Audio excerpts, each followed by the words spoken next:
a vast continent named Summerford was once ruled by 7 distinct lands.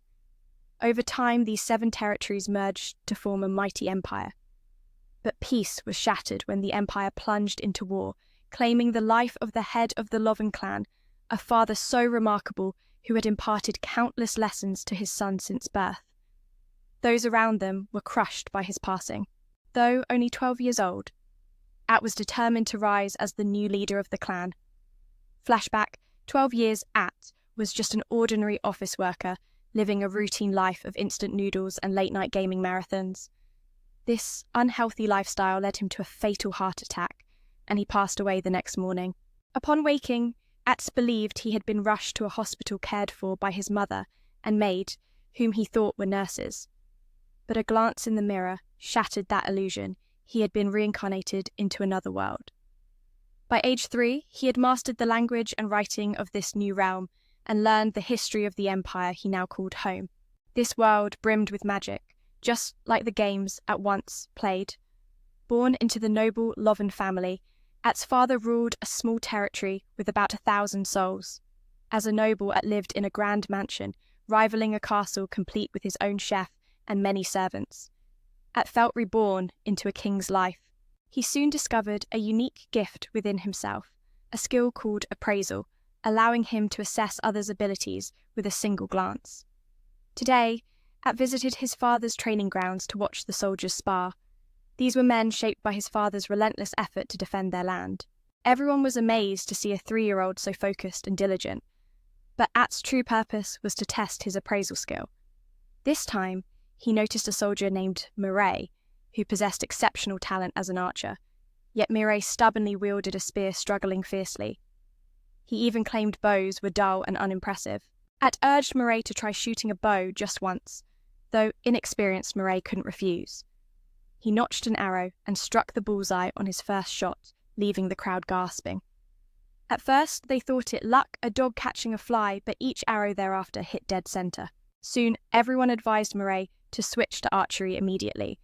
Curiosity buzzed around how At could spot Mireille's hidden talent, but At simply smiled and said it was his intuition, revealing his appraisal skill would only invite disbelief, and besides, he couldn't even appraise himself by looking in a mirror.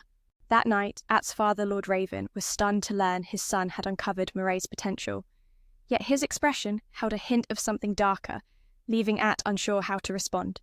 Using appraisal, At saw his father's leadership stat was sky high. Though born a commoner, Lord Raven had risen through sheer will to become a lord. Because this skill is a crucial legacy for any lord, At immediately obeyed his father's advice, knowing one day he would inherit his territory. From that moment, At dived deep into the Empire's political currents and uncovered a chilling truth. Samp's future was shrouded in darkness. The Empire's government was rotting from within, dragging the nation into chaos. If this decay continued, At feared, the Empire would soon crumble, sparking a brutal power struggle among warlords. At would be forced to lead his army into relentless battles across the land. Doubt gnawed at him. Could a mere boy like himself protect the people of this land? Yet the kindness he received from those around him fueled a fierce determination. No matter what, he would shield them with his life. His father once told him a lord must recognize the talents of others. So At ventured into the streets, assessing every citizen's potential. The people quickly recognized him as the lord's son, but At's focus was sharp, judging each individual's abilities. After a long day, disappointment weighed heavily on him. None met the standards he sought. Worse yet, his eyes ached from the prolonged scrutiny. Just then, At spotted a poor young man named Ress, recently kicked out of a shop. Judging by his appearance, At knew Ress hailed from Macca, a distant land across the ocean. Most from Macca were brought to Summerford as slaves despised by locals, who looked down on them as worthless. But At's heart was kind. He offered Rez a piece of bread. The crowd dared not object. After all, At was the Lord's son. Receiving At's gift, Riss broke into tears of joy, and At's jaw dropped when his assessment revealed Riss's astonishing leadership and combat talents. In his quiet confidence, At saw Riss as a reincarnation of Japan's greatest warlord, Nobunaga. Believing Riss to be a rare gem, At chased him down a nearby alley and boldly proposed that Riss become his retainer, an offer that left Riss stunned. With his skill to assess true potential, At knew recruiting exceptional people like Riz could strengthen his domain. Proudly declaring himself the Lord's son, he hoped to win Riss over. But this was their first meeting, and Riss's suspicion was clear. Moreover, the idea of the Lord's son befriending a Maka man stirred unease. Seeing Riss walk away, At's heart ached, and he resolved to find a way to keep him close. Knowing Riss was hungry, At mentioned his household's master chef famed for crafting everything from meat buns to sweet pastries. Unable to resist, Riss was coaxed back to At's home. Though servants laid out delicious dishes, Riss was only given a plain meal, reflecting the harsh discrimination Maka people faced. They even warned Riss to leave quickly once finished. Seeing this, At pulled up a chair beside Riss, sharing the meal and reminding servants that this guest was very important. They apologized and soon served Riss the finest foods. At then asked why Riss had come to this land. Riss explained he once belonged to a mercenary group, but after too many comrades died in war, the group dissolved, leaving him to wander alone until now. Just as the steward urged Riss to leave the mansion quickly, At firmly declared he had brought Riss here to be his retainer. Taking things further, At introduced Riss to his father, voicing his wish. But upon learning Riss was Maka, his father flatly refused, viewing the Maka as a lowly, talentless race. At insisted Riss was gifted beyond measure, warning that losing him would be a grave mistake. If his father doubted, At challenged him to test Riss's abilities firsthand. Surprisingly, Zaven accepted the challenge. Previously, At had discovered Murray's archery talent. Now he was determined to personally evaluate Riss. If Riss proved capable, Zaven promised to accept him as a foot soldier. Hearing this, Riss's heart soared. Foot soldier or not, it was a chance to rise. However, Zaven's test was a sparring match against himself, which worried. At his father's valour far surpassed Riss's. Luckily, Zaven promised to hold back, ensuring Riss wouldn't be seriously hurt. Later, Riss wondered why At went so far to protect him, a Maka man often scorned wherever he went. At revealed his dream one day he would become lord of this land, and he needed someone truly talented like Riss by his side. Deeply moved, Riss vowed to give his all. As the match began, soldiers sneered at Riss, while Zaven instructed them to prepare wooden swords and hourglasses. The rules: if Riss could land a single blow on Zaven before the sand ran out, he'd win. I watched eagerly, hope flickering in his eyes. Though a friendly duel, the two exchanged names like true rivals. With a wooden sword in hand, Zaven charged with lightning speed, forcing Riss to dodge. Zaven's strikes were swift and precise, leaving Riss struggling to keep up. After a few basic moves, Riss was clearly outmatched, and At's worry deepened. Was his father too strong for Riss to overcome? Yet Riss fought back fiercely, refusing to yield an inch. Seeing Riss's determination, Zaven raised his sword with more seriousness and landed a hit that sent Riss sprawling backward. Onlookers whispered that Zaven was the nation's top swordsman, and Riss stood no chance. Though time was running out, Riss rose, fueled by At's unwavering faith. He declared this time he would unleash everything he had. Suddenly, Riss's expression hardened. He dashed towards Zaven, narrowly avoiding a sword strike, then leapt high and brought his wooden sword crashing down. Zaven was stunned. Though he blocked the blow, he had to admit Riss had won. That strike grazed Zaven's head, costing him a few hairs. Crucially, Riss's attack landed with time still left on the hourglass. At last, Zaven honoured his promise and accepted Riss as a foot soldier. Overjoyed, At thanked his father for the chance. Zaven, too, believed Riss would grow into an extraordinary swordsman and praised At's keen eye for talent. Perhaps one day At might become a great man like an emperor himself. In this moment, a young boy's dream began to take shape, a dream forged in hope, tested by struggle and illuminated by the light of unexpected friendship. If you've ever felt underestimated or outcast, remember, At and Rise's journey, sometimes the most unlikely bonds kindle the brightest flames.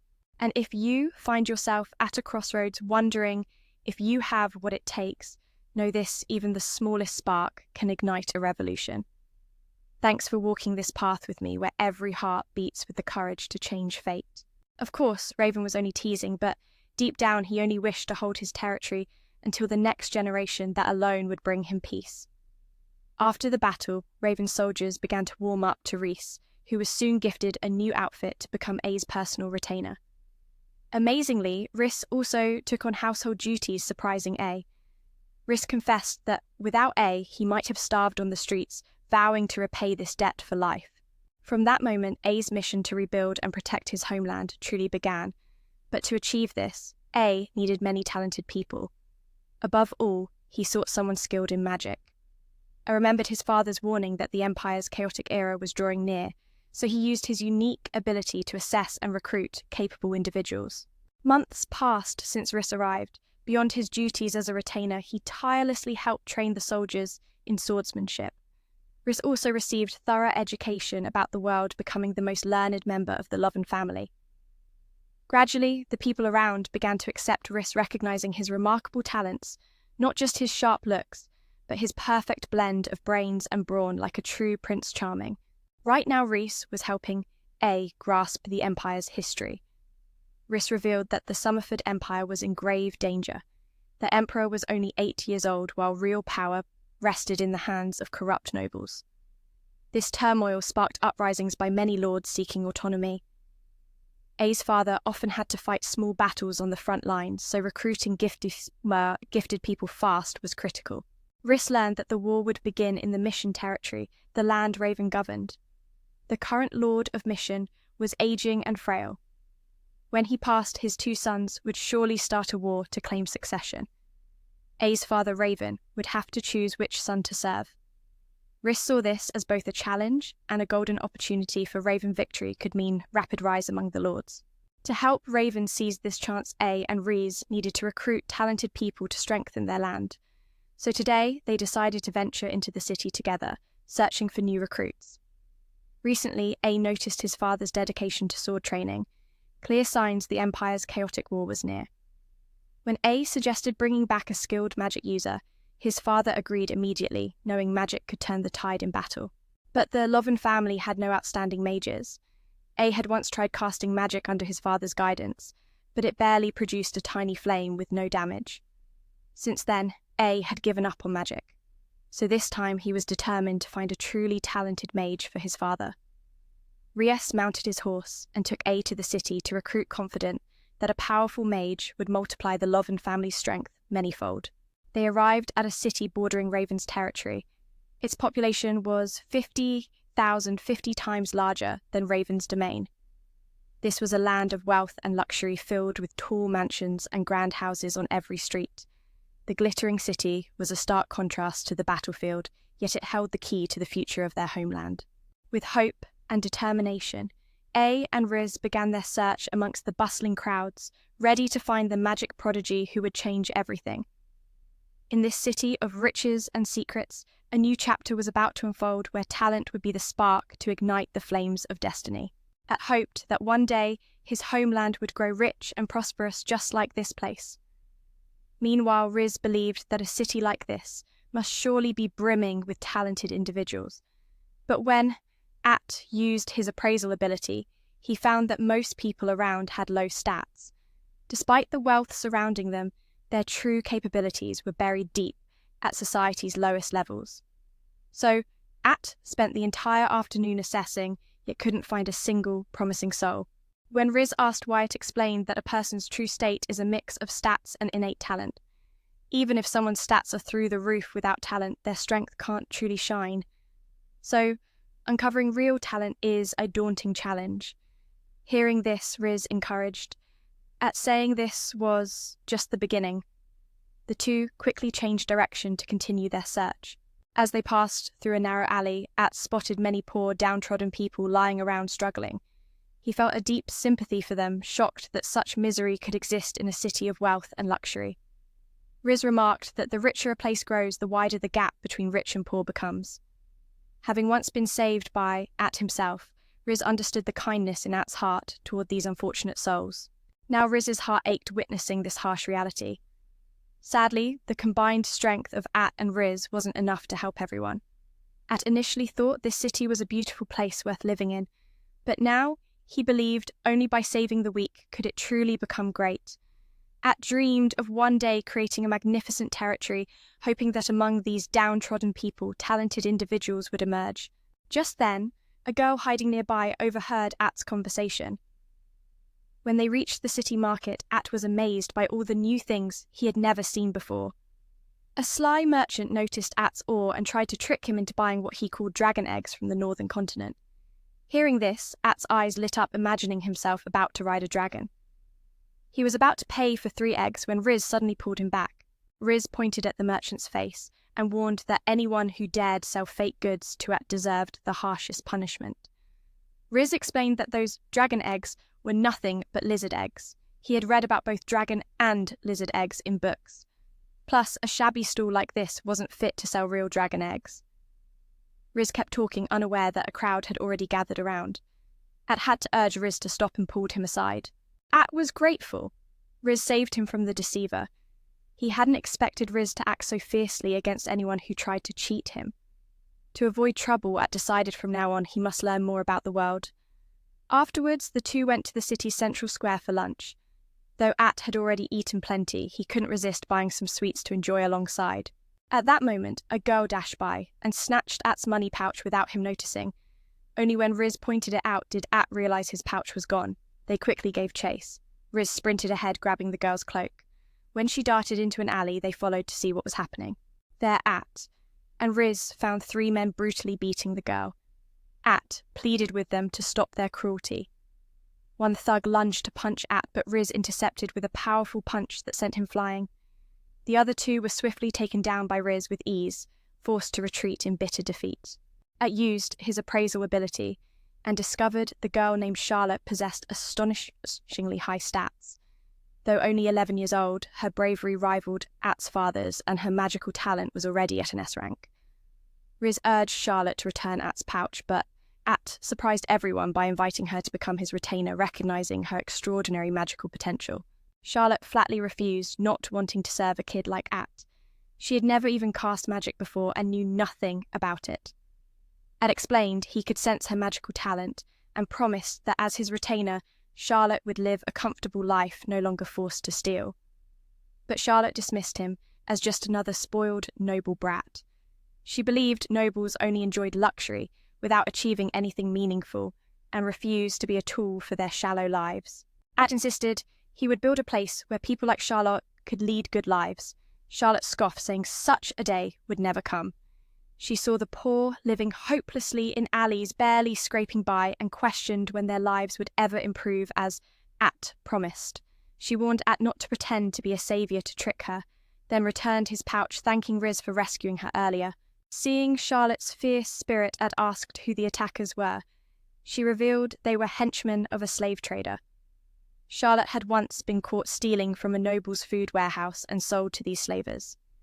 Though she escaped, they relentlessly chased her likely because of her striking beauty. Riz and At exchanged skeptical looks at her bold claims. At still wondered why Charlotte hadn't fled the city. She explained she was caring for a group of orphaned children living in the same alley with fates as bleak as hers. She couldn't abandon them to escape alone. Understanding this, At gave up on recruiting Charlotte and instead gifted her money to care for the kids.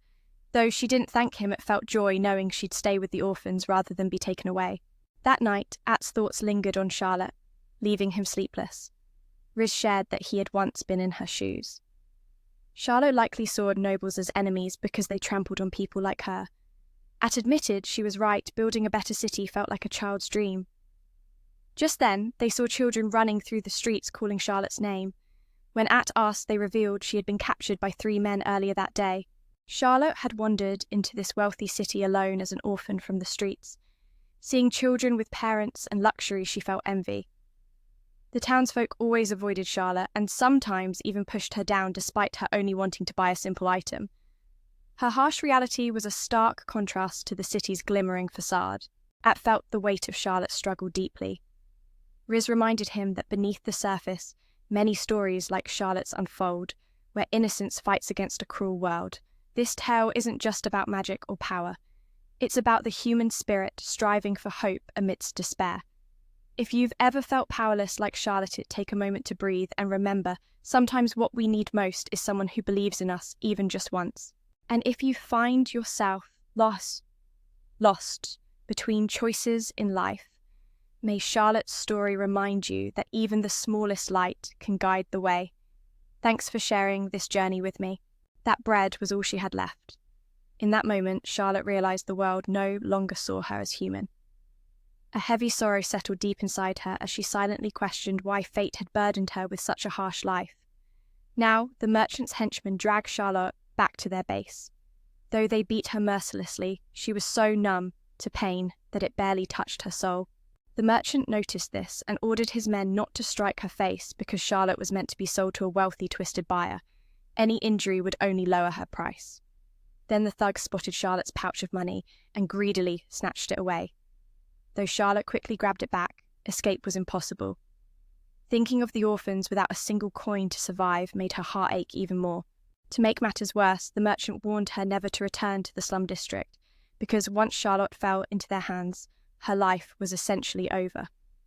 No sooner had he finished speaking than Riss burst through the door, sending one thug sprawling face first. Within seconds, the others crumpled under Riss's fists. With danger gone, At rushed in to check on Charlotte, using his appraisal ability. At immediately read the slave merchant's name, stunning him. He demanded Charlotte's immediate release. The merchant flatly refused. Charlotte was merchandise to him. But Charlotte urged At not to meddle. After all, they were strangers. Still, At confessed that since meeting Charlotte, he'd been haunted by the emptiness in her eyes. Thanks to his appraisal power. At uncovered the truth, Charlotte's ambition score was alarmingly low, a number revealing the deepest desires buried within a soul. Her lack of ambition meant she had abandoned any hope for a future. This revelation shattered At. To him, protecting a child's future was the sacred duty of adults, so he insisted the merchant release Charlotte to choose her own path. Charlotte's thoughts drifted to her painful past, so much suffering she could no longer even cry. She had ceased dreaming of a future, convinced that closing herself off was the only way to avoid further pain. She had abandoned her morals and embraced thievery as survival. But now, hearing At's words, tears streamed down her face for the first time in years. Meanwhile, the merchant summoned all his henchmen ready to teach At a brutal lesson. Yet At showed no fear. Instead, he reassured Charlotte that relief was near. Then he handed the task of dealing with these villains to Riss. True enough, these lowly thugs were no match for Riss, who coldly declared that anyone who dared provoke his wrath would pay with their lives. Despite their numbers, the thugs charged recklessly at Riss, only to fall one by one under his effortless blows. Even weapons were no match for him. Now, just two mages remained, combining their fire magic in a desperate attack. But Riss closed the distance and kicked them away with ease, leaving the merchant in stunned disbelief. The crowd could only whisper in awe. Riss was truly a monster. With no options left, the merchant called upon a towering figure, once the city's infantry captain. This was a battle about to escalate beyond anything Charlotte had ever faced. He was kicked out for drinking all day and is now unemployed. While Charlotte felt terrified of him, Atri quickly reassured her that this guy was nothing to fear because Atri's appraisal revealed his abilities were far weaker than Sis's. His slow movements made him unable to react to every attack, and soon enough Riss's punch sent him crashing down. Charlotte's eyes widened in shock, and the merchant couldn't believe his men were taken down so easily. He warned Atri that the city mayor officially sanctioned slave trading, a fact Atri fully understood, so he offered to pay for Charlotte's release. Seeing the merchant hesitate, Riss stepped forward and asked, "Money or your life?" With no choice left, the merchant accepted the money and let Atri take Charlotte away. By now, dawn had broken, and Atri advised Charlotte to return home early, not to keep anyone waiting. She agreed, but first she wanted to show them a very special place. After a long walk, Atri's legs grew tired, yet they hadn't arrived. Finally, Charlotte led them to the hilltop overlooking the city, a perfect spot to watch the sunrise. No scene could rival the beauty of dawn here. Charlotte shared that every time she came to this spot, her sorrows seemed to melt away. Today, she wanted Atri to see this city with her because he once said he would build a place where everyone could live happily. Atri admitted he loved children deeply, since in his past life their smiles gave him strength. After work back home, Atri would visit the village kids, always excitedly sharing their dreams for the future, a powerful motivation for adults to work hard to give them better lives. That's why Atri planned to create a city where children could keep hoping for a bright tomorrow, a place where even people like Charlotte could live happily.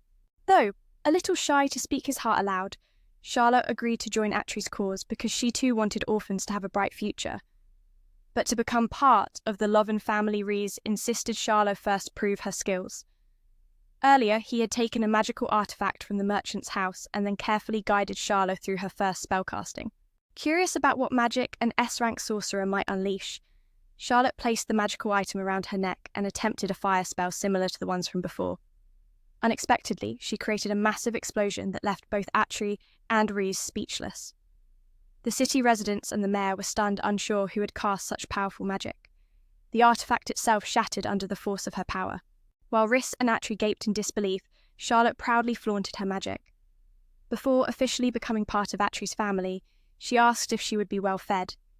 Atri promised her a comfortable place to live and even a salary. Hearing this, Charlotte decided to use her wages to support the city's orphans, knowing without her they'd have nowhere to turn. Atri was overjoyed, eager to see Charlotte's bright future unfold.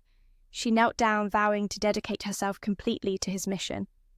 From now on, Charlotte hoped to rely on Atri's guidance more. She also apologized for previously stealing his money, but Atri brushed it off, wanting only to get home and eat breakfast à choist.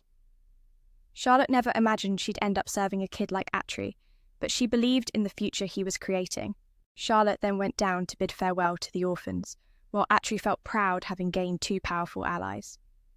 The strength of the Loven family would soon grow significantly, though Atri felt the weight of leading such extraordinary people. Unsure if he could meet their expectations, he resolved to give his all to turn everyone's dreams into reality. After saying goodbye to the kids, Charlotte headed home with Atri. Seeing her eat like she hadn't eaten in days, Rhys decided to teach her noble etiquette. But Charlotte was uninterested in such formalities. She just wanted to sleep. When Raven met Charlotte, he initially refused to let a woman fight, but after witnessing her strength, he immediately changed his mind, placing all his hopes on her. And so, Charlotte officially became part of the Loven family. Over the next 3 years, she followed Raven to battlefields, fighting against rival territories contesting Atri's lands. Though battles were frequent, the soldiers' spirits never wavered. Atri's father acknowledged Charlotte's crucial role in their great victory, and over those years, Charlotte transformed from a lazy girl into a graceful young woman. On the battlefield, she earned the nickname Flame Princess, for her fiery magic strengthening the Loven magic squad immensely. Seeing Charlotte's growth made Atri proud. He also had another reason to celebrate. He'd just welcomed twin siblings, a boy and a girl, into his family. Magical appraisal showed both were talented, destined to become pillars of the Loven clan. At that moment, Rhys brought good news. A skilled hunter family had just moved into Atri's territory, so Rhys and Atri set out to recruit new talent for their clan. Charlotte, reading nearby, grew curious and followed them to become Atri's bodyguard. The three travelled together happily, though Charlotte's soft riding made it hard for Atri to focus on the horse. Moreover, Charlotte and Rhys bickered constantly, each claiming to be the better guardian for Atri, turning the recruitment trip into a comic internal rivalry. Suddenly they spotted a wild boar darting across their path, which was swiftly shot down by 2 hunters, the siblings from the Forest family. The talented newcomer had just arrived in the territory of Lord At, so Rhys and At set off together on a quest to recruit talents for the Charlotte family. Charlotte, engrossed in his book, noticed this and grew curious. Upon learning about the recruitment mission, Charlotte, ever the eager scholar, decided to join as At's bodyguard. Seeing the 3 travelling companions together, one could feel the joy bubbling between them. Yet Charlotte's unusually soft footsteps distracted, and making it hard for him to focus while riding. To make matters worse, Charlotte and Rhys seemed to clash every time they met, trading barbs like old rivals. This time they even competed over who deserved to be At's true protector, leaving At utterly speechless. What was supposed to be a mission to recruit soldiers turned into an internal showdown. Just then, the group spotted a wild boar darting through the woods. It was swiftly taken down by 2 brothers, skilled hunters from the forest. At sensing their strength through his appraisal skills, realized these hunters belonged to the very family he sought. He invited them to visit their home, and upon seeing the feast laid out before them, the 3 stared wide-eyed. Charlotte barely took a bite before praising the food's irresistible flavour. Rhys, witnessing this, was left utterly speechless. How could a bodyguard be so shamelessly hungry? The elder brother explained that the meat was freshly hunted boar, tough to catch but delicious beyond words. Their father, curious about At's visit, asked the reason, and At revealed his wish to recruit the two sons as soldiers. The father's heart swelled with joy. Serving the Lord meant earning honour throughout the land. He also let slip that he had another son named Joseo. No sooner had he said this than Joseo sneaked out, stealing a piece of bread from the table. The father reminded Joseo to show respect, especially since At was the Lord's son. Joseo, shy and unsure how to reply, remained quiet. At used his appraisal skills again and discovered Joseo's cunning intellect and sharp mind signs that he too might soon be called to the battlefield. Casually, the father also confided in At about another son named Joseo. No sooner had he finished speaking than Joseo sneaked out, stealthily snatching a piece of bread from the table. The father scolded Joseo to show respect, reminding him that At was the Lord's son. But Joseo, shy and hesitant, struggled to respond. At then used his appraisal skill and was stunned. Joseo's cunning and intellect were off the charts. At couldn't believe his eyes. Joseo's stats rivaled the greatest strategist in Japan, Kurokanbei. Though young and timid, Joseo's brilliance was undeniable. At immediately expressed his desire to recruit Joseo as his personal retainer. The father thought At might have lost his mind, but At was resolute. This boy's talent was too rare to ignore. Joseo, overwhelmed and fearful, suspected a sinister plot, like a villainous trio scheming to exploit him. He outright refused and locked himself away. The father sighed in disappointment, lamenting how, since their mother's death, Joseo had become a fragile recluse, shutting himself off from the world. The father feared Joseo would be a burden if At insisted on recruiting him. But At saw something different, a spark of genius buried beneath the fear. He asked permission to enter Joseo's room and speak with him. Joseo, visibly scared, was met with gentle words. At apologized for the earlier intrusion and expressed curiosity about Joseo's love for books. Joseo revealed the treasured book was his mother's legacy. Feeling useless, he buried himself in reading to escape reality. Moved. At invited Joseo to visit his family library, a sanctuary where Joseo could indulge his passion for books. Initially wary of At's intentions, Joseo needed encouragement before finally agreeing. On their way home, Joseo's fear blossomed into tears at the sight of a dog, terrified it might devour him. Meanwhile, Joseo's elder brothers were impressed by At's vast training grounds. At introduced them to Charlotte, captain of the mage squad, entrusting her to guide the brothers through the camp. When the brothers left, Joseo's anxiety spiked, but At quickly reassured him. At led Joseo to the library, promising endless books for him to explore. He also assigned Rhys to assist Joseo whenever he struggled. At had spent the whole morning studying and accidentally dozed off till evening, rushing down to check on Joseo. Opening the door, he found Rhys reporting that Joseo had read himself to exhaustion and fallen asleep. Rhys admitted that Joseo's mind was incredibly sharp.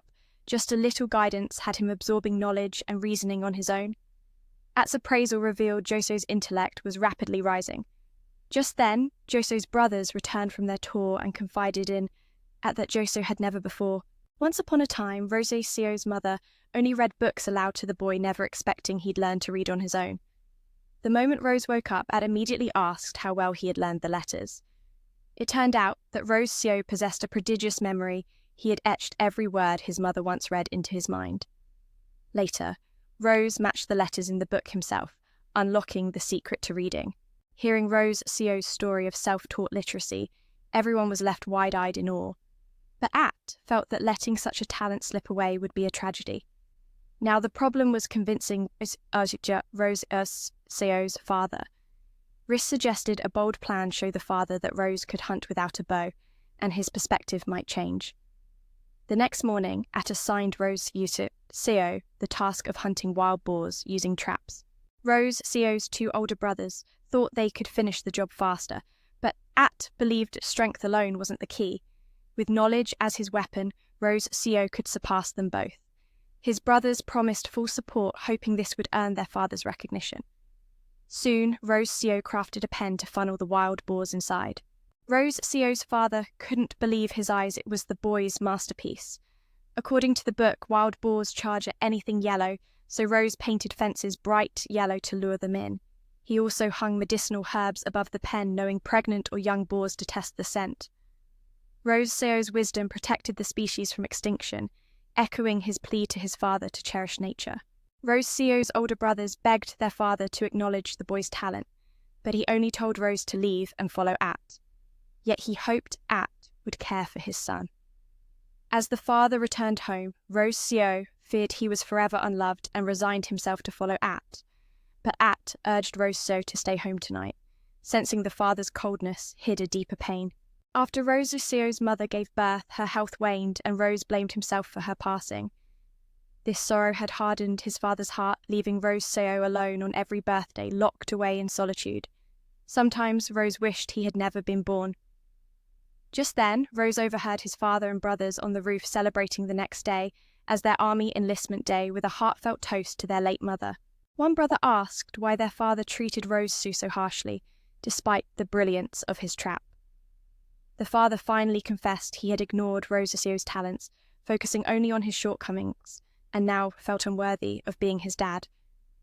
He wanted Rose Seo to live where his talents could shine, which was why he pushed him away. He begged his sons to care for Rose Seo, whom he deeply loved. Moved by his father's confession, Rose Seo faced a flood of emotion. The next morning, when At arrived, the father asked him to help care for his sons. Rose Seo wanted to follow At, surprising everyone. At cautioned him about the long separation from his father, but Rose Seo had made his choice. Before leaving, he told his father he never hated him, and vowed to study hard under At's guidance to become worthy. He hoped for peaceful days ahead between them. Hearing this, the father was deeply touched and promised to wait for Rose Seo's return. The brothers thanked At for taking Rose Seo under his wing. At believed Rose Seo's talents would surely earn him a bright future. Happy that father and son had reconciled, At felt grateful to have gained 3 valuable new members for his clan. After long battles on the front lines, At's father fell ill, prompting At to want to fight in his place. But Zaven, At's elder brother, refused outright, saying At was still too young. At learned the governor of Mission Province had also fallen ill a year ago, leaving a will naming the second son as heir. The eldest son suspected a plot by his younger brother to seize power.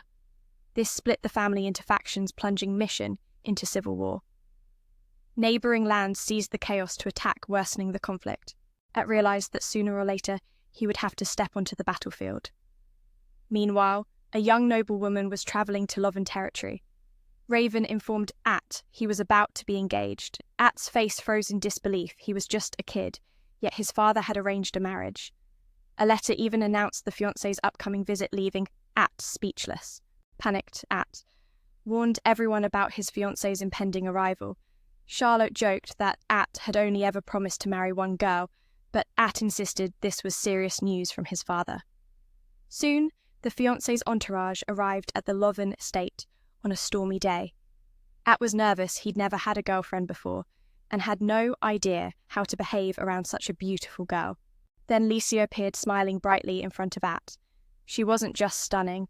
Her ambition and political acumen soared to dizzying heights. At sensed his fiancée was a formidable force. He half joked that she might be here to claim his territory. Licia blushed at his long stare, and At found her irresistibly charming. The situation grew darker and more intense, and it realised that sooner or later Jusio would have to face the horrors of war. Meanwhile, a noble lady was en route to the Loven territory, and Raven informed At that he was about to be betrothed. At's face froze in disbelief. He was still just a kid, yet his father had already arranged a marriage for him. On top of that, a letter had arrived announcing their impending visit. Speechless, At hurriedly shared the shocking news with everyone. Charlotte teased him, reminding At that he had already promised to marry someone, so who else could this be? But At insisted this was real news, just delivered from his father. Soon after the betrothal party arrived at the Loven mansion on a stormy, thunderous day. At was anxious. After all, in his past life he'd never had a girlfriend, and he was curious, even clueless, about how to behave around a girl. Then a girl named Licia appeared, flashing a radiant smile at At. She wasn't just beautiful. Her ambition and political savvy soared to dizzying heights. I felt the danger she carried his betrothed was a force to be reckoned with. The young man even began to imagine that she had come to claim his territory. Licia, noticing At's lingering gaze, blushed shyly, which made At think, wow, she's really adorable. Quickly At invited Licia's party inside. The moment the butler saw Riss, he showed disdain because Riss was from Mecca. Licia immediately warned the butler against such rudeness. Riss had already proven himself worthy. This subtle tension hinted at the complex political webs weaving around At's seemingly simple life, where alliances and rivalries were just a smile and a whispered word apart. Amid the battlefield's chaos, the butler had no choice but to quickly apologize. The Lovren family servants presented flowers to Licia, welcoming her warmly, and Licia responded with a kindness that touched their hearts. Later, Licia shared a private meal with At, who was visibly flustered, after all his skills in talking to a beautiful lady like her were practically non-existent. Yet, At sensed Licia wasn't just quick-witted, but also deeply versed in etiquette. If At lacked his appraisal skills, he might have already fallen head over heels for her. At promised that if the weather were nicer, he would take Licia on a tour around his territory. But Licia, sharp as ever, knew the storm was about to break. Al was stunned, thinking she might wield magic to control the weather. Instead, Licia's keen eyes simply read the clouds dance, predicting the coming rain with the wisdom of a seasoned tactician. Outside, Charlotte and Gel watched Licia closely, both agreeing she was a dangerously clever girl. So much so, Licia openly invited At out, sparking a fierce wave of jealousy in Charlotte. As At and his fiancée strolled through the townsfolk eagerly approached, congratulating At on his future bride. Just then, At felt the weight of his new role settle deeper. Meanwhile, Charlotte wanted to blow the two merchants away with magic to claim the debt herself, but Licia stopped her, reminding Charlotte that a renowned mage couldn't act so recklessly. Seeing Licia admire her, Charlotte puffed up with pride. Licia hoped At would entrust this task to her, and if she resolved it smoothly, she planned to ask At for a favour. Before she could say more, Licia approached the two merchants, greeting them and introducing herself as At's fiancée. The argument ceased, and they turned to congratulate At on having such a beautiful future wife. Elsia then proposed a clever solution to the merchants' conflict, even giving At credit for the idea. The merchants thanked At and apologised for causing the quarrel. I couldn't help but admire Licia's political savvy. It was truly formidable. On the way home, At apologised to Licia for making her walk all morning. Charlotte, consumed by jealousy, went straight home. As mentioned earlier, Licia had a request as she wanted him to honestly answer how he liked girls. At made a confused face, unsure of her intention. Answering wrong now could easily disappoint her. He said he liked girls who always spoke their truth without hiding anything. Hearing this, Licia brightened with joy. For a naive guy like At, it was puzzling. Since Licia would be staying at the mansion tonight, Riss prepared an elegant dinner while Charlotte used her magic to entertain Licia. Everyone was happy, but At remained puzzled by Licia's intentions. On the way back, At apologised to Licia for making her walk all morning. Charlotte, burning with envy, headed straight home. And as Licia had asked earlier, she pressed At to answer honestly what kind of women did he like.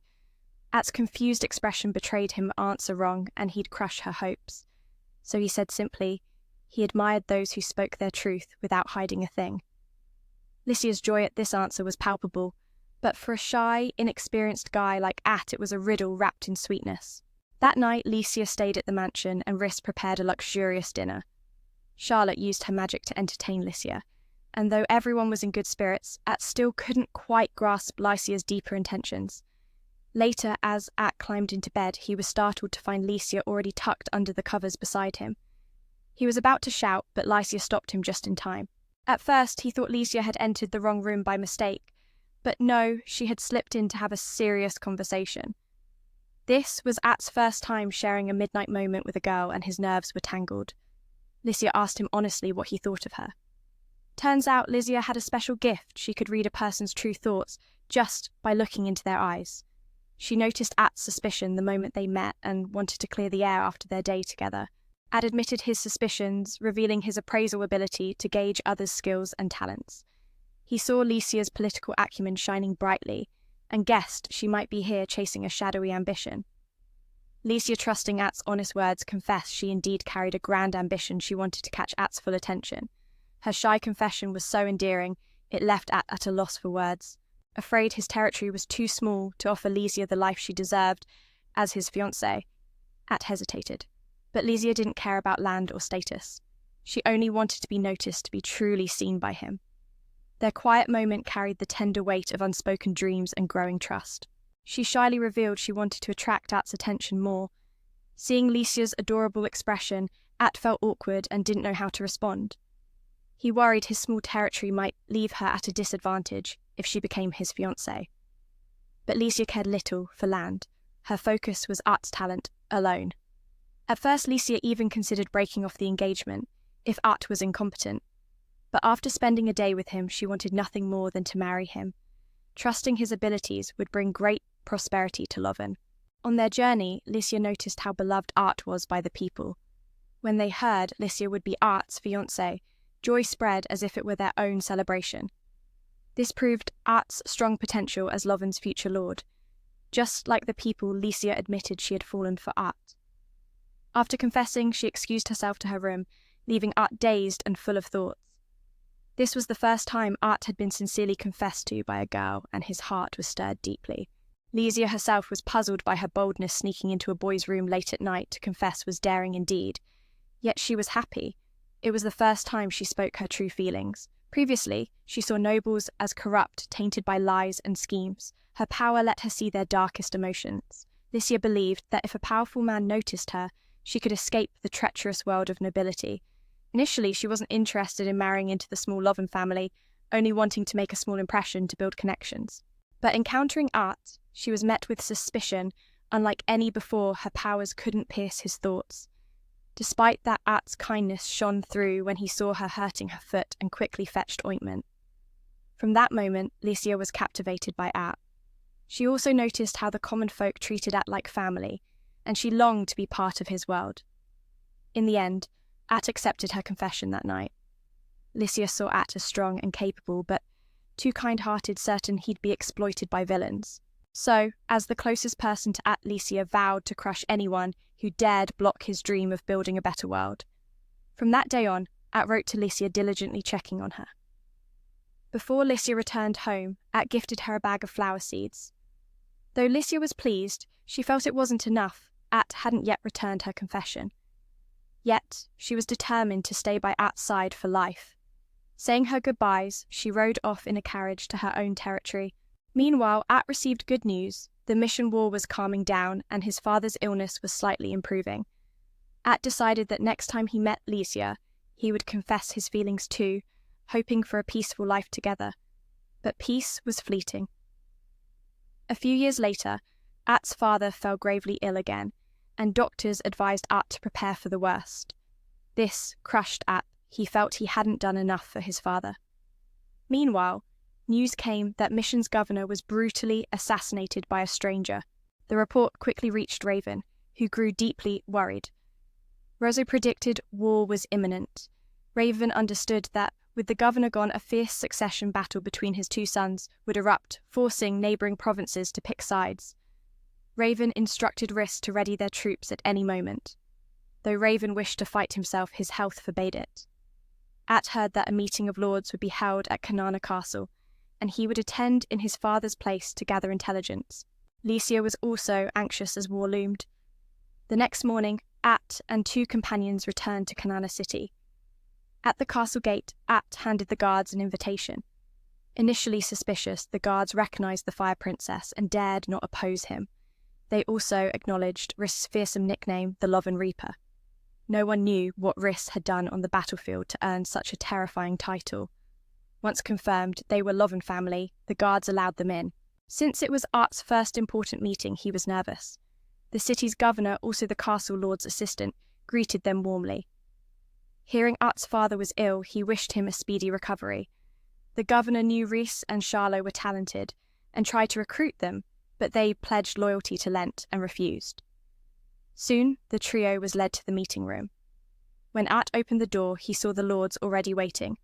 He confidently introduced himself as his father's representative, but no one paid him any mind, and At sheepishly returned to his seat, thinking he was just a kid nobody cared about. Among the lords, an old man named Cran praised At's introduction. Cran had often visited At since childhood, and offered some pastries to ease his nerves. Yet another Lord gave At a sharp, murderous glare, unsettling him. As At prepared to ask what was wrong, the meeting host entered. At assessed his power. It was Lum Mai, the castle's lord. With the patriarch's health, a ruthless inheritance war between his two sons loomed on the horizon. Neighbouring provinces would be forced to pick sides and march into battle. Zarvan urged Rhys to ready the troops at a moment's notice. Though Zarvan longed to fight, his frail body held him back. At received news that the regional lords would convene at Kanana Castle, and this time he was to represent his father, an immense responsibility for someone so young. Meanwhile, Lycia's worry deepened as the shadow of war crept closer. At dawn, the trio returned to Kanana City. At handed a sealed invitation to the castle guards, who eyed him skeptically at first. But when they recognized the fiery princess, they dared not cause trouble. They also knew Rhys by his fearsome nickname, the Reaper of Lovren, a title that silenced many. After confirming their Lovren lineage, the guards ushered them inside. It was At's first time at such an important gathering, and nerves gnawed at him. They were greeted by the city's steward, who also served as the castle lord's assistant. Upon hearing of At's father's illness, the steward wished him a swift recovery. He also eyed Rhys and Charlotte with interest, hoping to recruit their talents, but both had sworn loyalty to Lent and politely declined. Led to the meeting room, At saw the waiting lords. Trying to appear confident, he introduced himself as his father's representative, but his voice barely carried, and no one paid him any mind. Embarrassed, At slunk back to his seat, feeling like a child overlooked. But among the lords was an elderly man named Cran, who praised At's introduction warmly. Cran had been a friend since At's childhood and even offered him some comforting pastries. Yet not all welcomed At so kindly. One lord shot him a deadly glare, unsettling the boy. Before At could ask why the meeting's host arrived, a man named Lumi, lord of the castle. Though Lumi's own appraisal stats weren't soaring, his balanced skills and his loyal assistant made him a formidable presence. Lumi spoke gravely of the war threat following Governor Mission's assassination. Should war erupt, the district of Cana would side with the elder brother Quran. The room agreed unanimously. Lumi warned that neighbouring provinces might exploit the chaos to attack, urging all territories to prepare their armies for a swift counterstrike. As the meeting ended, Ad exhaled in relief. Lumi approached, showing genuine respect for the 11-year-old who stood in for his father. He was delighted to see such talent in the Lovren family, and hoped they would etch great victories in the coming battles. But At's challenges were far from over. He now faced the intimidating Lord Hammon, the father of Lycia, his future bride. Hammon had misread the recent mood swings of his daughter, blaming At for offending her. Yet At hadn't even written to Lycia, his father's illness keeping him from correspondence. Understanding this, At promised to make things right soon. In this tangled web of politics, ambition and fragile hearts, At stands at the crossroads, his every choice echoing beyond himself. If you've ever felt the weight of impossible expectations, look to At's journey and ask what courage lies within me to face the storm ahead. Thanks for sharing this path with me. Hammon admits since meeting at Lycia's, spirits have brightened, though she's often burdened with political tasks imposed by her father. He knows his daughter's sharp mind, yet he's used her brilliance to prioritise war efforts. Dark nobles lurk within their lands, casting shadows that sadden Lycia deeply. So Hammon hopes At can bring joy back to his daughter's heart, and humbly asks forgiveness for his earlier harsh glare. His fierce protectiveness of Lycia sometimes overwhelms him. Trusting At with his daughter, Hammon awaits the happiness only At can deliver. At listens intently, promising to cherish Lycia's smile. Hammon softened, longs for the day At can say such words directly to his daughter. Returning home, At recounts the entire meeting to his father. Jen praises him, a prodigy brave enough to stand in for his father at such a critical council. Later in his room, At replies to Lycia's letter, sharing news of meeting her father and admiring Hammon's devotion. These are turbulent times with war looming like a storm, but At prays the two families unite, forging strength and hope.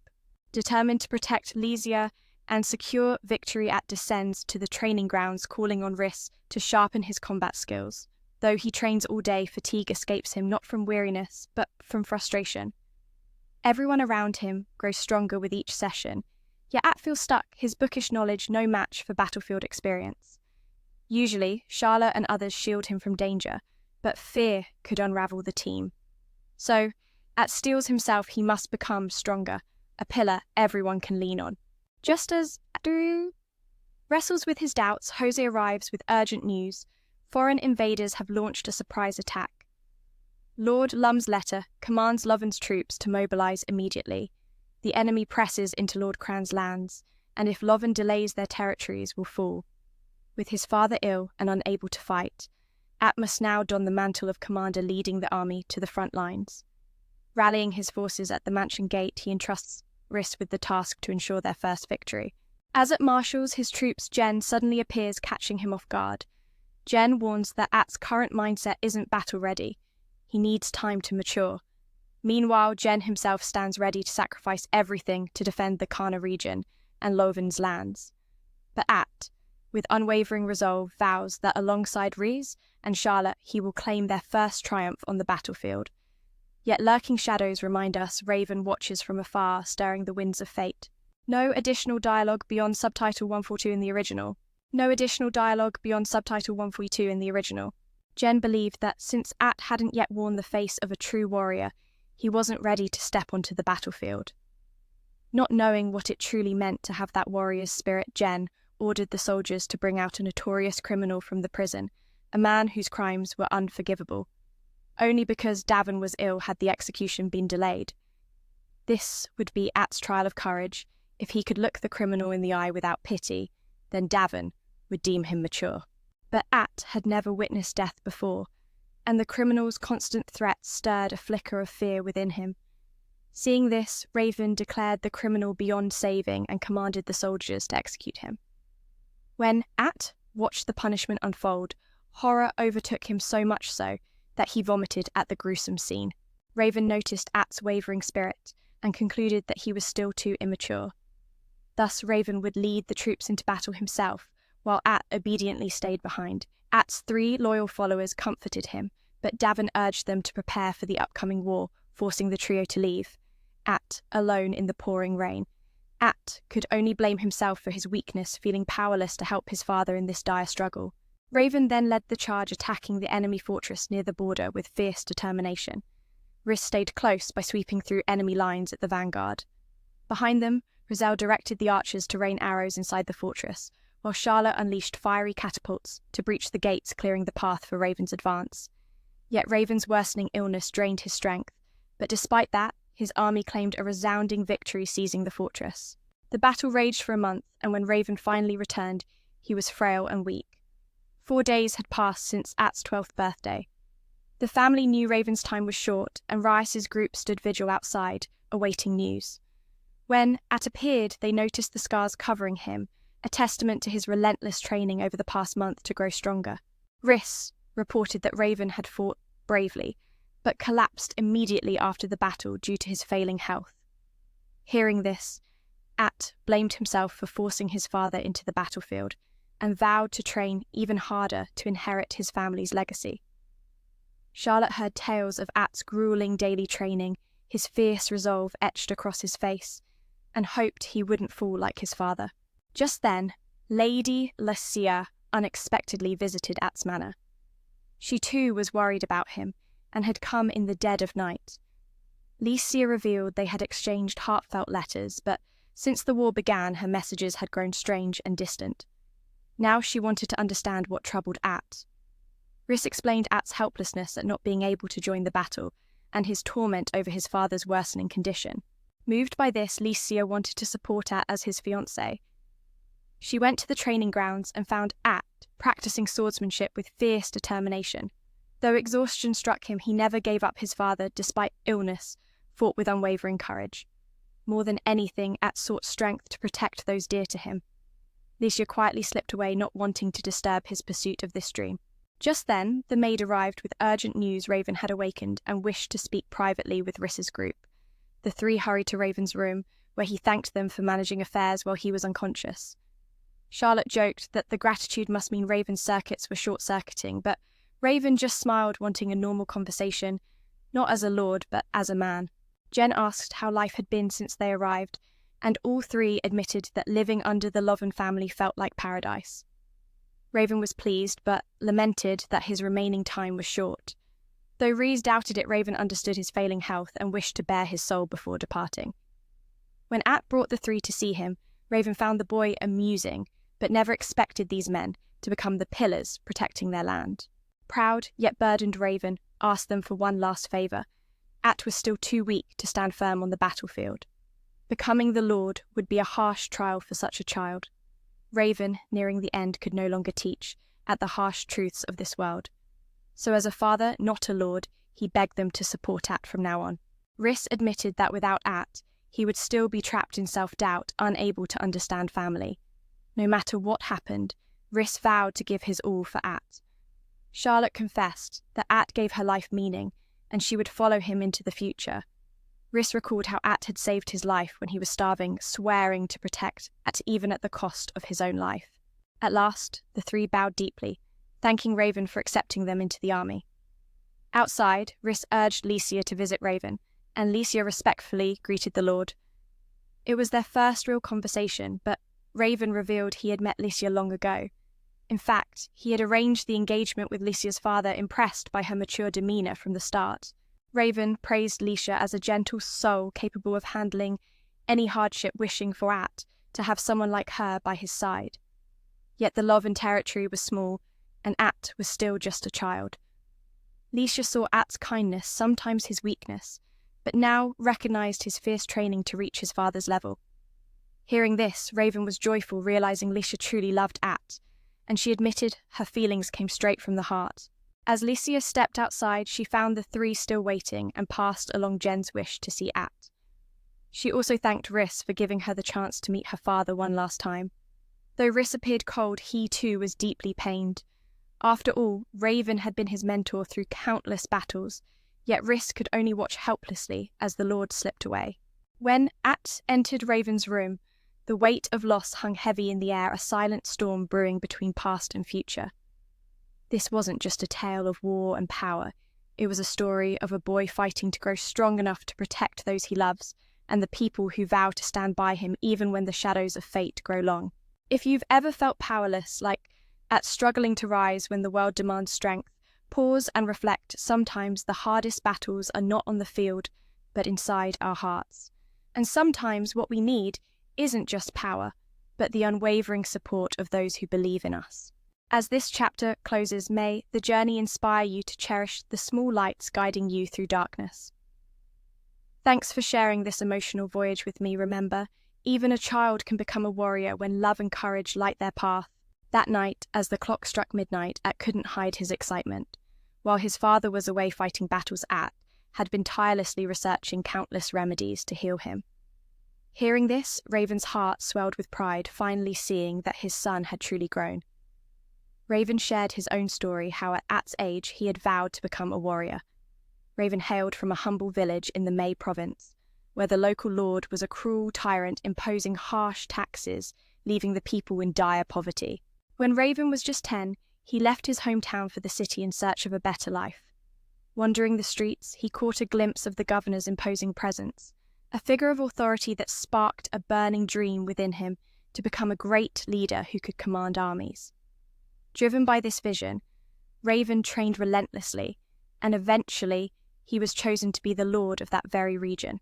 As Lord, Raven cherished every soul under his care like precious treasures.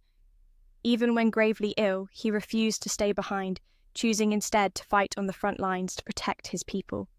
He reminded At never to carry guilt over his illness. Before passing, Raven entrusted At with the dreams he could no longer fulfill. At, overwhelmed with emotion, declared his happiness to be Raven's son. Seeing this, Raven felt his son had matured beyond measure. Raven also warned At about Lycia's difficult nature, having known her family for years. He understood them well. That entire night, At poured his heart out to his father, sharing every secret and burden he carried. As dawn broke, Jen passed away peacefully. That evening, the Lovin family gathered solemnly at the mansion to hold Raven's funeral.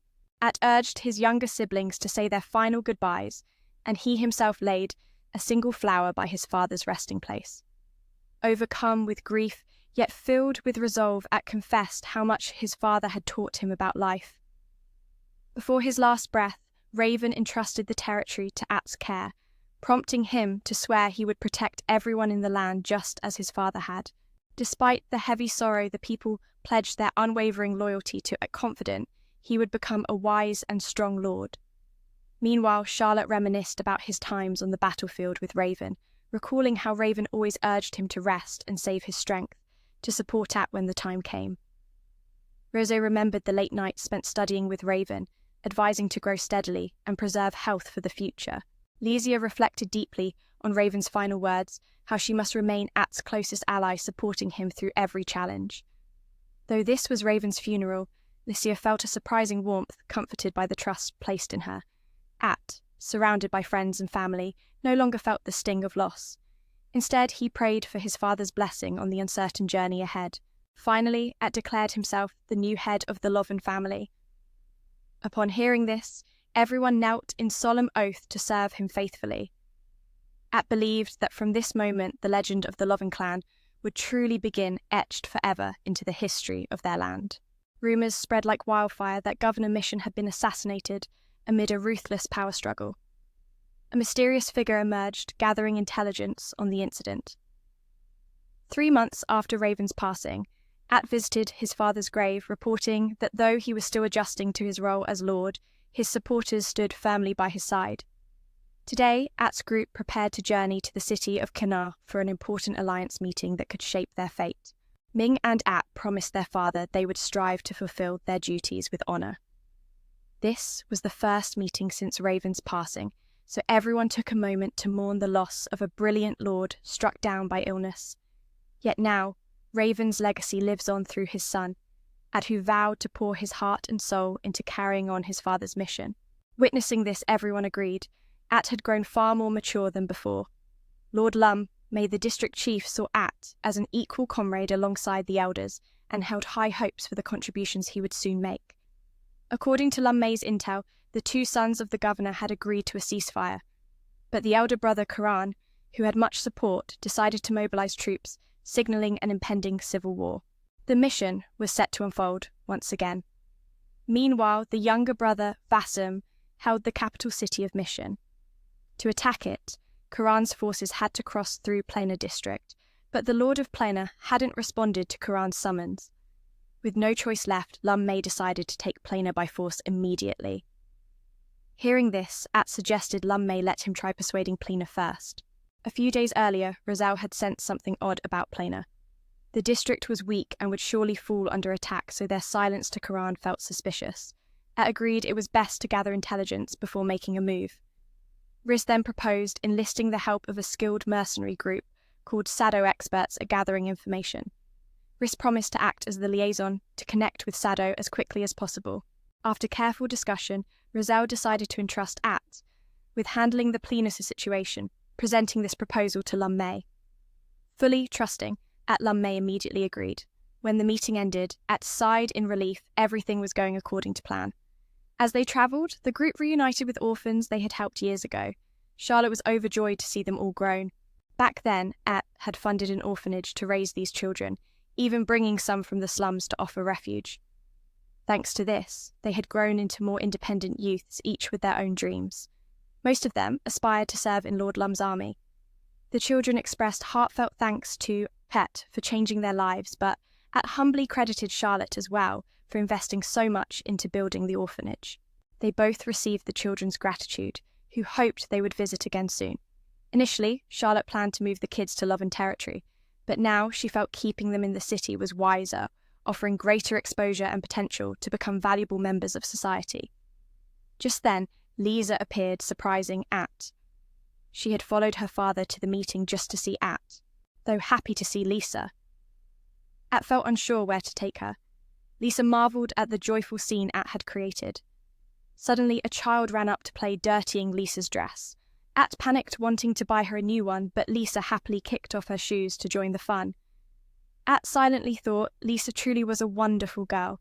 After a day of playful joy, At's father stayed overnight with the children, while Lisa discussed political matters with At. At shared plans to meet the mercenaries tomorrow, and Lisa eagerly asked to come along for the fun. No matter how much.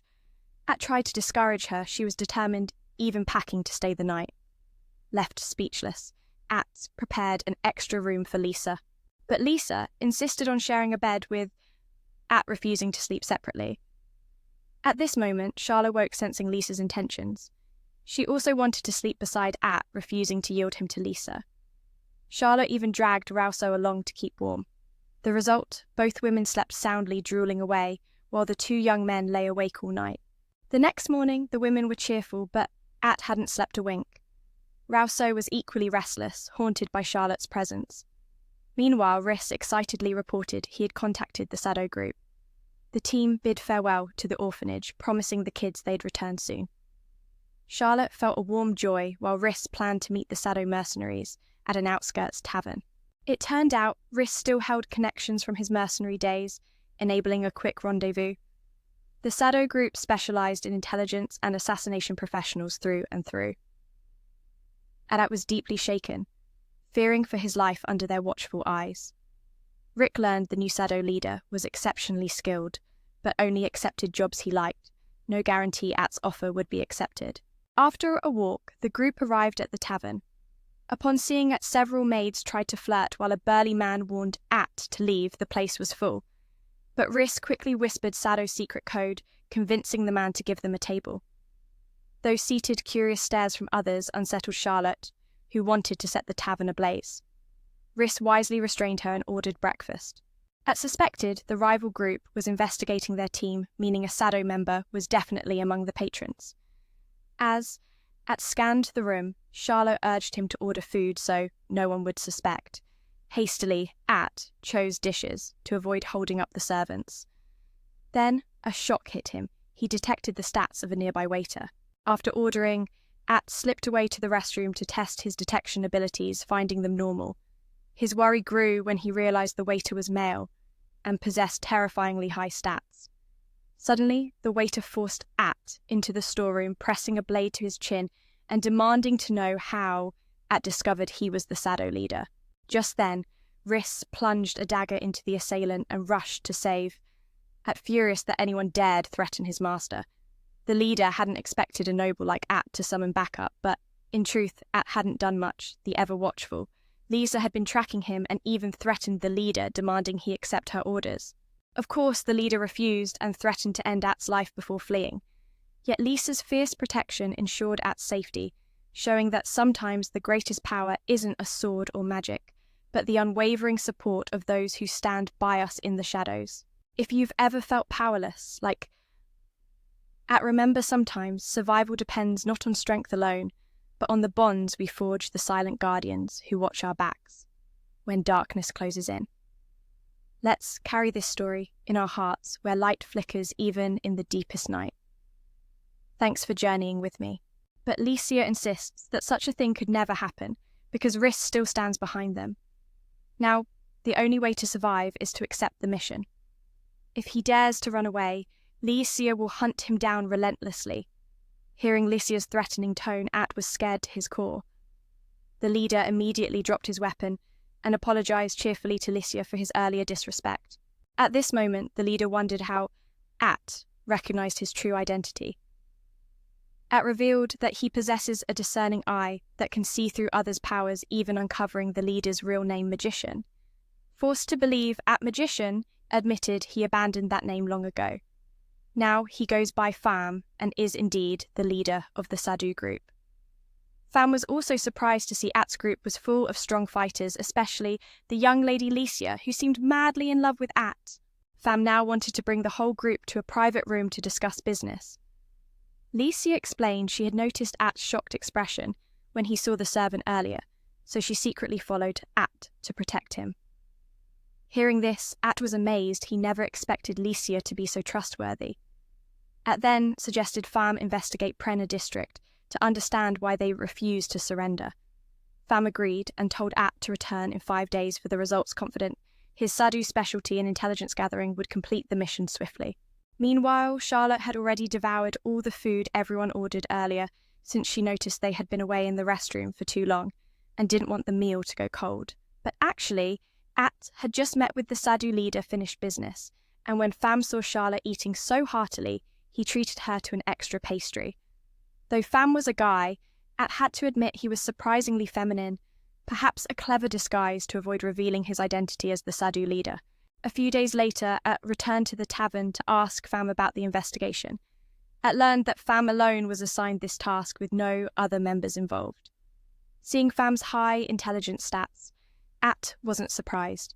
After several days of probing, Pham had results, but due to business secrecy, he didn't reveal how he obtained them. Then, Pham handed At a paper. It turned out to be a sealed treaty between the younger Vas and the demons, along with territories loyal to them. Included was the seal of Plena territory, and another territory called Massa the Strongest Land, allied with the Elder Quran. The presence of Massa's seal on this document meant Massa had betrayed them. Since Massa and Plena are neighbours, it was likely they conspired together long ago. This was a grave matter, so Rhys asked Pham if the treaty was genuine. Pham confirmed it was, and that he had obtained it from Plena territory. Hearing this, Rhys apologised to Pham for doubting him earlier. At had to admit Pham was seriously cool for completing the mission so quickly. At wanted to pay Pham extra, but he refused, saying he expected nothing more after being a bit rude to At before. Seeing this, At thanked Pham and promised to hire him again if needed. Now At had to report everything to Lum Mai. Holding the treaty in his hands, Lum Mai was shocked he never suspected Massa territory had betrayed them. Lum Mai asked his assistant Menas to send this treaty out exposing the truth. This revelation would shake the very foundation of their alliances and change the course of their struggles forever. The betrayal was exposed. As for At, he expressed his gratitude knowing that without this pact, his army would have suffered devastating losses. Yet Menas uncovered a chilling truth: the signature and seal of Massa on this pact didn't match any previous documents. A keen eye could spot the subtle but undeniable difference. Menas suspected a forgery. They believed someone forged Massa's seal to deceive Plena. Lumi fully trusted Menas' sharp analysis. After all, Menas had a mind as sharp as a blade. Had also sensed that this counterfeit seal would be unmasked soon. The forger's goal was clearly tied to some hidden gain within Plena. Lumi recalled Plena's precious magical resource, the explosive mana stones. When mages wielded these explosive mana stones, their magic became devastatingly powerful, a secret weapon only Plena possessed. To exploit this, Vasm forged the seal, lighting a spark of conflict within Plena. So their only choice was to reveal Vasm's true colours to Plena, hoping to bring them back as allies. However, Lum had sent envoys repeatedly, but Plena refused to meet.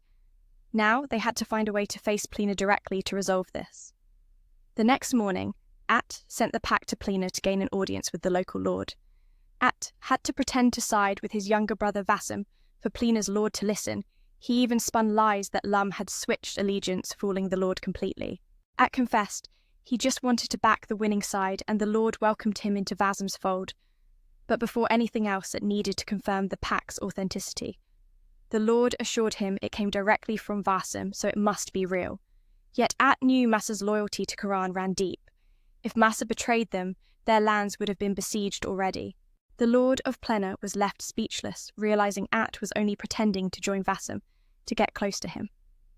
Furious, he ordered his troops to surround At's group, allowing no one to escape. But Rhys appeared twin swords in hand, and no nameless soldier dared to make a move. At made it clear he came to talk nothing more. Even Massa's lord removed his cloak, a gesture that sent chills down everyone's spine. At would let these two leaders confront each other to unveil the truth.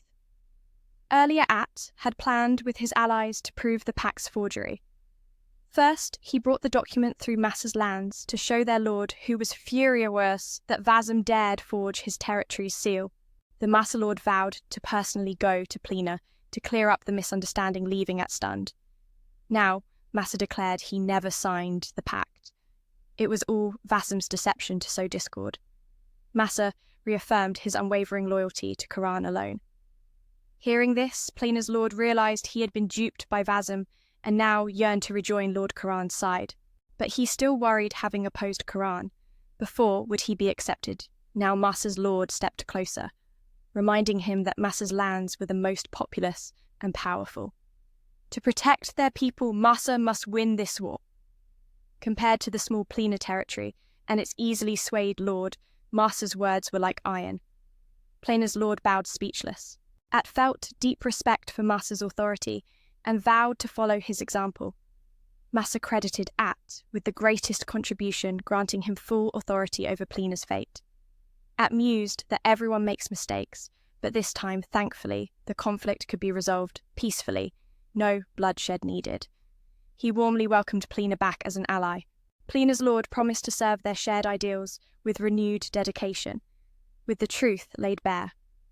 At thanked Master's lord for coming, but the lord insisted the thanks belonged to At his sharp mind had seen through the enemy's plot, proving At a gifted leader of mission. Yet At's acting skills left much to be desired. He'd been caught too quickly. Back home, At reported everything to his father, feeling the chill that whispered winter's approach. Throughout, Riss and Gel had steadfastly supported, At earning his heartfelt gratitude. At saw that Master's and Plina's lords were fiercely protective of their lands and people, inspiring him to grow stronger in their image. Riss and Gel assured him they'd dedicate their lives to his cause.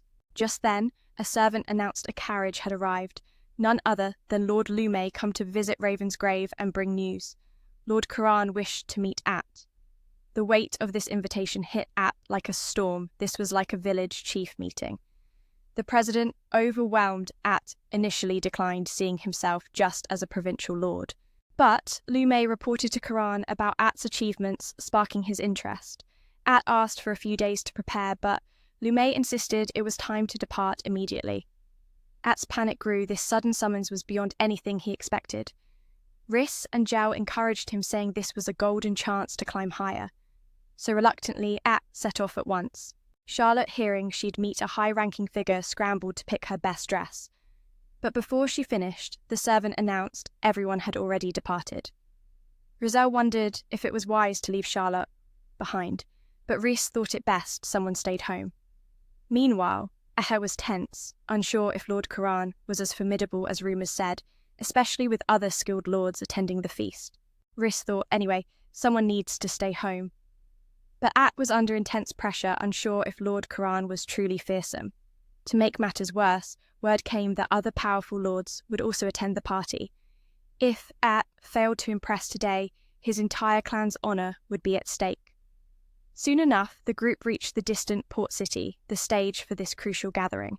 This city was the largest commercial hub in Mission Province. A's hope was that one day his homeland would flourish just as brightly. Meanwhile, Riss wished that after today's banquet, A's reputation among the lords would rise like a phoenix. Soon, their party arrived at Sampler Castle for the banquet hosted by Zak Karan.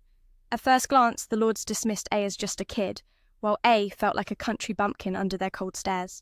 Yet, At noticed the other lords held Lum Mei in high regard after his legendary victories. Lum Mei's influence was undeniable. Seizing the moment, Lum Mei called At close and introduced him to the other lords. Just then, the trumpet sounded, announcing Lord Karan's arrival. The lords bowed deeply to welcome him. When Karan permitted them to rise, At immediately assessed him with his appraisal ability. Sure enough, Karan's combat and intellect stats were off the charts. No wonder he was the leader here. But At had heard whispers that Karan's younger brother Vassam was even stronger. Was this just a ploy to overshadow Karan? If true, it hinted at a sinister plot brewing beneath the surface. First, Karan thanked the lords for attending, then spoke on the governor's death-plunging mission into chaos, revealing that the assassin was none other than Vassam himself. Despite Mission's dire state, the Summerford Empire remained inactive, proof that their grip on power was ironclad. Everyone was stunned by this announcement. Karan declared his burning desire to defeat Vassam and unify Mission under one banner. From there, he vowed to establish the Kingdom of Mission as an independent land. Yet this mission was no simple feat. He called for the unity of all the distinguished lords gathered here. Hearing this, many erupted with cheers, envisioning a victorious future. At this moment, Karan wished to introduce someone with recent outstanding achievements. He invited At to step forward. Then, Karan reminded him to stand by his side to hear the speech. Karan revealed that it was Vassam who forged seals to manipulate Plina. Fortunately, At uncovered this plot and brought Plina back to be an ally. Though young At's accomplishments surpassed everyone here, earning Karan's call for a thunderous round of applause. After Karan's speech, the banquet officially began. Rose So wished Charlotte were here to share in such delicious fare, while At was busy greeting the lords and hadn't eaten yet. Despite Riz preparing food for At, he was on the verge of losing his temper. So At excused himself to step outside for some fresh air and freedom. At realised how exhausting it was for a lord to both defend their lands and forge alliances. Just then, Karan approached, At privately startling him. Karan heard that At had recruited many talented retainers for his clan and asked for his assessment of the lords under his command. Using appraisal earlier, At found their stats mediocre and unimpressive. Though awkward, At admitted none of these lords stood out. In fact, his own retainers were far superior. Expecting anger, At was surprised when Karan laughed heartily. It turned out Karan knew his subordinates were average, their only strengths kindness and enthusiasm. The upcoming war against Vassam would be incredibly tough, as Vassam had many brilliant minds while Karan's side only had troops and money scarce in talent. However, hearing of At's achievements lifted Karan's spirits. Now, he pinned great hopes on this rising star. If At diligently contributed to helping Karan win this war, Karan promised to grant him the position of governor of Kanana City. I was stunned at the news. If true, his rank would surpass even Lord El May. Karan sincerely hoped At could live up to these expectations. The battlefield ahead was a tempest of intelligence and power, a test not just of strength but of heart and unity. As At stood there, the weight of destiny pressed upon him. Could this young prodigy turn the tides and carve a new path for mission? If you've ever felt the pressure of impossible expectations, take a breath and remember sometimes the smallest light shines brightest in the darkest night. Thanks for journeying through this epic moment with me. By the way, Karan wanted to borrow some of At's subordinates, but At refused. These warriors were his precious retainers. Hearing this, Karan agreed and asked At to lead them to an upcoming military meeting. He also urged At to use his keen eye to find more talented people for him. After Karan left, At sensed this was a golden opportunity he couldn't let slip. Determined to meet his lord's expectations, At prepared to give his all. Meanwhile, Vassam realised his plan to seize Plina had failed, but his minions were still satisfied they had gathered a massive stash of mana stones from Brenna, fueling their confidence in the upcoming battle against Karan. Yet Vassam only fights battles he's sure to win.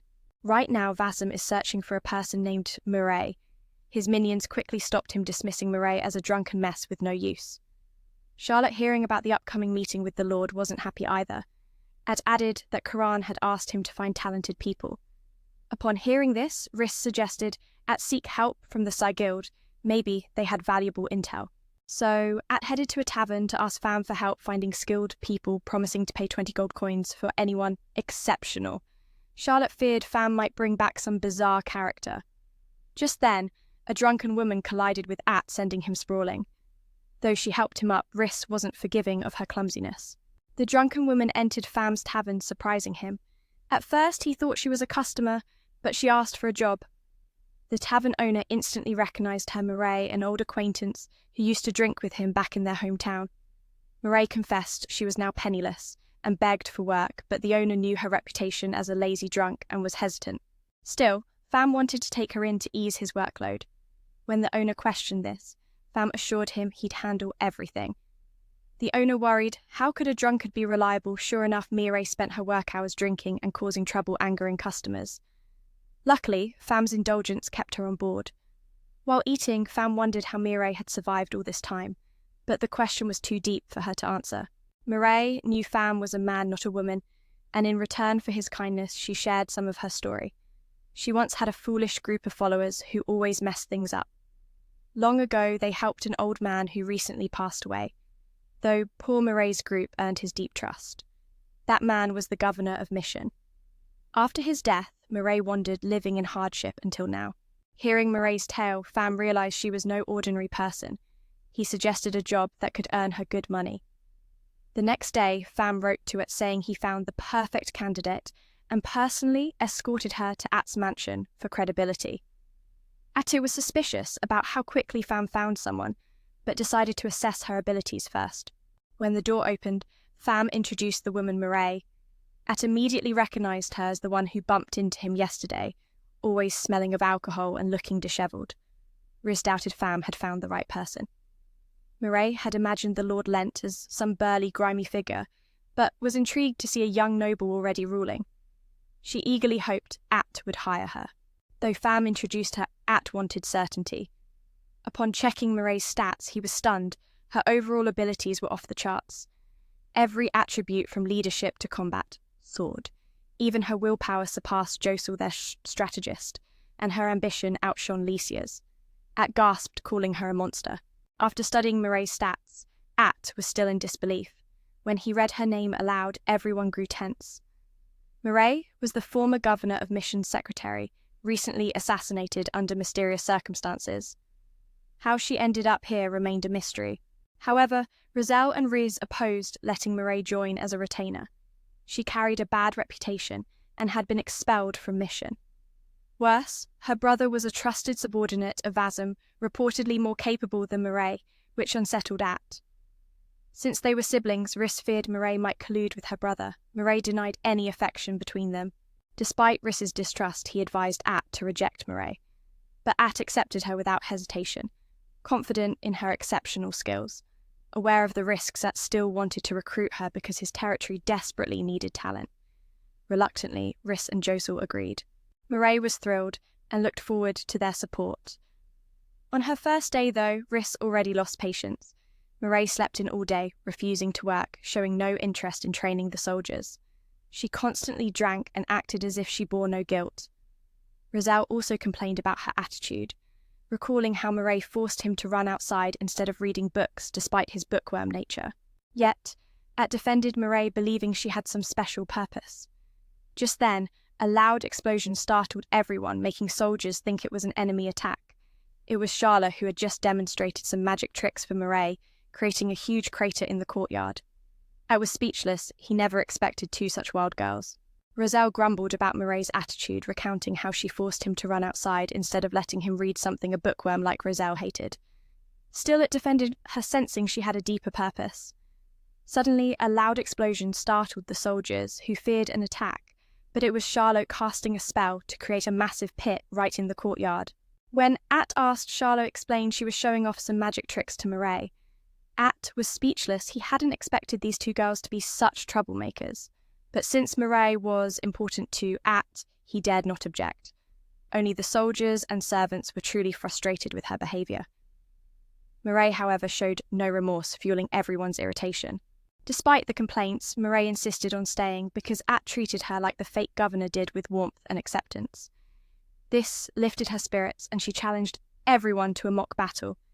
If she achieved any victory, she hoped At would finally recognise her as a worthy retainer. Rhys, who had always resented Murray, immediately accepted the challenge. At was stunned. What began as a simple matter had suddenly escalated into something serious. The next morning, he gathered everyone to prepare for the friendly duel. Lycia even came to cheer him on after receiving his letter, which teasingly called Murray a strategist who only slept and ate, never working. At had to act fast to clear things up. That's not how it was written at all. Murray was overjoyed upon hearing it and immediately hugged Az, because only he treated her with kindness. Murray even demanded to marry Az, which sparked a fierce jealousy in Lycia. So Az quickly explained the rules so everyone could fight. He said this mock battle would be split into 2 teams of 50 soldiers each, with the battleground set in the eastern forest of the clan's territory. When time runs out, the team that captures more soldiers will claim victory. Or, if one side captures the opposing commander, the game ends instantly. All weapons would be wooden with blunt tips, but a hit to the chest or head counts as a knockout. Charlotte had a special loadout, several vials of magic water infused with sound and light elements. A gentle touch would trigger an explosion, but it wouldn't cause serious harm. Because A wanted to learn more about Murray's abilities, he chose to be on her team. But in the end, it was only A who joined Murray's side. No one else wanted to team up with her. It turned out many held grudges against Murray, and this battle was their chance to settle scores. Soldiers pushed her away, unwilling to stand with her. Yet Murray remained cheerful, drinking and declaring she could take them all on alone. She even asked for another cup to fuel her fighting spirit. Seeing Murray's carefree attitude, I felt the group's feelings toward her were softening. Soon, they all prepared their gear for the battlefield. Members of the Lovin clan also came along to cheer for both teams, adding to the tension and excitement of the upcoming fight. Team 1 was led by Riz and Charlotte at the front lines, with Rosio directing from behind. Riz believed that troublemakers like Mireille should just disappear, but Charlotte admired her as an amazing person. Meanwhile, Rosio thought adding Mireille to their female squad would create a legendary trio of monsters. Determined not to let that happen, Rosio vowed to win. On the other side, A was just as determined to claim victory. However, the soldiers weren't exactly thrilled. A worried because Riz and Charlotte made the other team a formidable force. Mireille admitted that Riz was indeed a fierce warrior on the battlefield, and Charlotte possessed a strength capable of wiping out entire squads in an instant. She respected A for recruiting such outstanding fighters, concerned about their opponent's power, feared being outmatched. Mireille noticed that their side was mostly rookies, so a loss wouldn't be surprising. Hearing this, some soldiers sulked, but Mireille confidently declared she would lead them to victory. She had countless strategies ready to counter the other team. Although her squad lacked unity, Mireille saw that as the key to unlocking their triumph. Despite appearances, this underdog team held a hidden edge. As the battle kicked off, Licia saw A's team strike first. On the other side, Riz's squad began plotting their tactics. Riz decided to split their forces in half. One group would charge straight to the front lines with him, while the other followed Rosio. If Mireille launched a surprise attack on Rosio's team, a signal would be sent for help, prompting Riz to return and support a deadly game of strategy unfolding beneath the forest canopy. Relentlessly crushing anyone who dares threaten Roselle Riss places unwavering trust in the plan he devised. Every soldier under Riss's command is battle-hardened veterans forged by countless wars. Confident, Riz believes victory is within their grasp. Meanwhile, Licia watches keenly as Riss's team splits into two. Riss's cautious strategy has brought many wins to the Lovin clan before, and Licia wonders how will Mireille's squad respond to this. As Riss's team scouts the forest, a sudden explosion shatters the silence, a trap springing shut on their enemy. Approaching the scene, Riss discovers a young man from Mireille's squad, who surprises him by pledging allegiance to Riss's side. This defector promises to reveal Mireille's tactics. Intrigued, Riss leans in, eager to hear what secrets he might share. The man claims Mireille anticipated Riss splitting his forces, setting a trap to lure one group in. When Riss's team falls into it, the enemy will seal the gates, isolating them. Meanwhile, Roselle's squad will inevitably rush to rescue Riss, at which point Mireille's forces will swarm them, aiming to capture Roselle and end the battle. The audacity of such a cowardly plan stuns everyone. Riss himself finds it hard to believe R would stoop so low. But then, the young man admits he's been spinning tales all along. It was Mireille's idea for him to fake defection and lure Riss here. He reveals his disdain for Mireille, lazy and reckless, always pushing responsibility onto others. This mocking attitude has fueled his betrayal. Now he vows to expose Mireille's entire scheme and guide Riss onto the right path. Yet something feels off to Riss. Suspicious, Riz demands to hold the man's staff. Gripping the wand, Riss orders his soldiers to seize him. Unbeknownst to Riss, the man carries another staff hidden on his person. Faced with irrefutable evidence, the defector confesses to deceiving Riss, setting a trap to ambush him. After piecing it together, Riss realizes the truth about Mireille's plan and resolves to circle behind the enemy to swiftly eliminate Mireille. On the other side, Licia sees Riss's troops mobilizing at breakneck speed. Arriving at the scene, Riss spots Mireille's soldiers ahead. He divides his forces to capture R and end this war once and for all. But when Riss's men rush into ambush, they find only dummies. Mireille and R have been waiting all along, and the young man's act was flawless bait. Although Riss doesn't yet grasp Mireille's full intent, the rule is clear: capture the enemy commander and claim victory. Determined, Riss focuses on Mireille, refusing to let her escape. The fear in R's eyes is palpable, but Mireille's confidence shines through. Her stamina and speed are unmatched. Without hesitation, she scoops R onto her back and vanishes into the forest. Riz, a master of pursuit, chases wildly after them. Riss's team, fueled by desperation, follows like a storm unleashed. As they chase, Licia cheers wildly for Riss, hoping he will claim victory. Behind them, Mireille carries R at incredible speed while Riss's troops continue their relentless pursuit, convinced that capturing Mireille means winning the battle. But the path is treacherous traps set by Mireille catch many soldiers, some even hanging helplessly from branches. Mireille smiles satisfied. It's been ages since she witnessed such artful traps. Yet Riss dodges every snare with unwavering determination. His persistence inspires his troops to break free and chase as if possessed. Seeing this, Mireille orders R to unleash magical sound orbs, but first they must cover their ears. The exploding blasts stun the soldiers, but Riss remains unfazed, his resolve burning brighter than ever. A trembles in fear, realizing Riss's fury surpasses anything before. The crowd roars for Rhys Licia, shouting encouragement with fierce passion. Suddenly, the rookie soldiers from A's team vanish from the battlefield, while Roselle's seasoned troops stay locked onto Rhys, following the plan to the letter. Yet since accelerating their chase, they have lost sight of Mireille. Unexpectedly, the young rookies locate Roselle's position and use magical signals to alert their comrades. Seeing the rookies still green, Roselle urges his men to launch a counterattack, but the fresh troops show no fear. Mireille knows these novices cannot match the veterans one-on-one, so she coaches them to attack in pairs, overwhelming their elders and turning the tide. Mireille's entire force rushes to surround Roselle's squad, splitting to attack 2 against 1, leaving Roselle stunned by their overwhelming numbers. Clearly, only Mireille and R remain locked in battle with Rhys's entire team. Mireille, predicting Rhys and Roselle's split, commandeered all troops to ambush Roselle's side. Unable to hold Roselle, drags Charlotte along as they flee, aiming to regroup with Rhys. The rookies close in relentlessly, forcing Charlotte to unleash a deafening magical blast to buy time. Meanwhile, Mireille hears the explosion and pinpoints Roselle's location.